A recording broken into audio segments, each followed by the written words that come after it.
আগে আগে সালাম দেওয়ার ফজিলত। আগে সালাম দিলে কি হয়?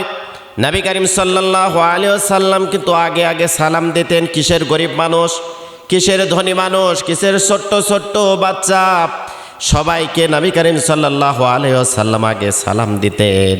যারা আগে সালাম দিবে তারা অহংকার মুক্ত হয়, দাম্ভিকতা মুক্ত হয়ে যায়।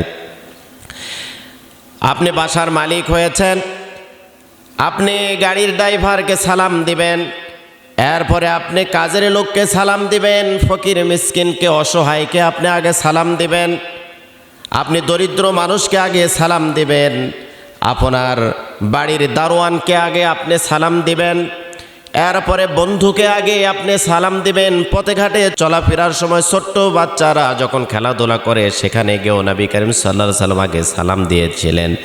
এই জন্য আমাদেরও এই নবী করিম সাল্লাল্লাহু আলাইহি ওয়াসাল্লামের আদর্শটা মেনে চলা দরকার। গরিব মানুষটাকে আপনি ধনী মানুষ হয়েছেন আগে সালাম দিয়ে দিবেন। এরপরে ফোন ধরার পরে আমরা অনেক সময় হ্যালো বলে ফেলি, আগেই হ্যালো না বলে আমরা বলে দিব যে আসসালামু আলাইকুম ওয়া রাহমাতুল্লাহ। এরপরে আপনি কথা শুরু করে দিবেন। ছোট্ট বাচ্চাদেরকে সালাম দিবেন, ফোন ধরার পরে আপনি আগে সালাম দিয়ে দিবেন।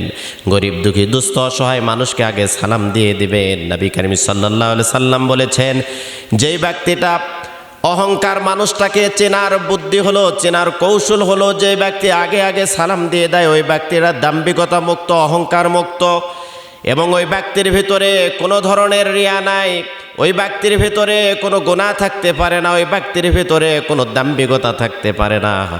যে সমস্ত সব শ্রেণীর মানুষকে আগে আগে সালাম দিতে পারে, আল্লাহ রব্বুল আলামিনের জান্নাতে ওই মানুষটার জায়গা আগে আগে হয়ে যাবে।